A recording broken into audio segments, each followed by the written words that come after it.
Today, we talk about when your date or friend turns to you during a movie or speech or comedy show to tell you their riff, that's them trying. Let them. Okay. So yeah, I mean, this just leads back to what I was saying, where like, you'll be on a date, you'll be at this special event, someone's giving a speech, you're with a friend.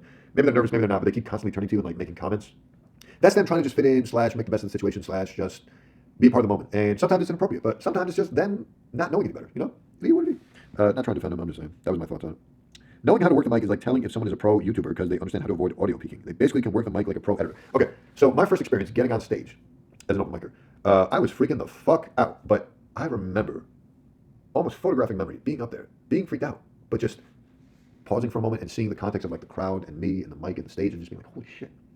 I could totally see why I'm not prepared to crush this right now, but I could totally see me crushing this when I finally figure this shit out. And that's a very powerful fucking feeling. Anyway, I digress. Let's keep moving. It's like its own society. You gotta respect the riles when you hear, or at least I felt the urge to. I don't know what that fucking means, but what I think I was trying to say was, if I didn't talk to those comics after the show, and if I didn't have such a good time, and if they weren't that supportive, and if they weren't that encouraging, and if they weren't that nice and friendly to me, and why should they be? I'm a fucking doctor. I've got it made. I make way more money than any of these standard level comics, and I'm just jumping into this shit. They don't fucking owe me shit, and I get that.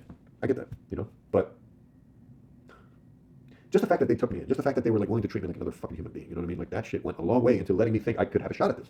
And I'm not saying I'm gonna be the next Chappelle, but I'm just saying like they gave me that confidence. They just gave me the confidence to just fucking go up there once. That's a fucking big deal. I'll leave it at that. Next, we're almost done here. Now I see how when a big name comes into a place like this, first off, it'll fill the room because they have some set fan base. Obviously, you've heard of them. Then it's all these people here who are so willing to watch comedy that they'd watch bad comedy. Because there was some bad comedy at these open mics, let me tell you.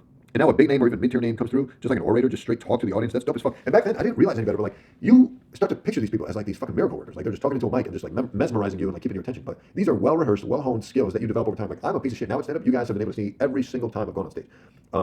My hope and my narcissism and my fucking cockiness confidence has told me that I will one day become a big deal in comedy, right? But the bigger deal for me would be how awesome would it be for a kid coming up to see every fucking part of my process from the beginning, back when I was absolute ass, just so they can have the encouragement to be like, dude, I was not always amazing. Like I became amazing because I fucking worked hard. That's the stage I'm trying to reach, and I'm nowhere close to it, but that's what I'm fucking reaching for. So that's why I'm uploading all these fucking clips from start to finish. And hey, part of it is probably my own narcissism, but suck a dick. Fuck you. Now I think we're at the very end here.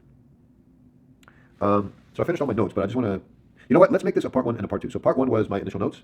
Let's make part two about my experience since those notes, because those notes haven't been updated since that very first fucking night of open night comedy. And that was in fucking September.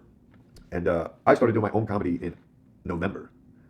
And now it's fucking January. So it's been about 2 months. And so much more has changed since then, let alone like this whole transition to New York and shit. So I definitely want to talk about that. But why don't we do that? Why don't we split this up into two parts? So this will be literally episode one of the podcast, all about stand-up comedy. I don't give a shit. That's the core. That's what life is all about, in my opinion. I appreciate you guys sticking around for this long. We have a lot to hash out with this podcast, man. I'm sorry. This has been very unorganized. I'm very embarrassed about it, but there's just been a lot going on in my personal life that I just haven't been able to address this podcast. But I'm just super happy that I was able to sit down today and just fucking get after it. So much shit was going on this week with comedy. I literally just binged on comedy, whether it was meeting comics, doing my own stand-up, going to late night shows at the Comedy Cellar. Oh my god, that's gonna be its own discussion for part two. But like, as a spoiler alert, bro, it felt like, oh my god, I don't even want to get into it. Point is, that shit kept me up till fucking 6 a.m. and it was one of the best nights of my life earlier this week. But here we are, man. We're in the fucking Golden City, the literal Golden City, in my head anyway. Fuck you, suck a dick. Hey yo. Anyway, let's cut it short. Appreciate you guys sticking around. Hey, the podcast is back. We gonna make this happen, Captain. And with that said, we'll see you on the next one. We out. Peace!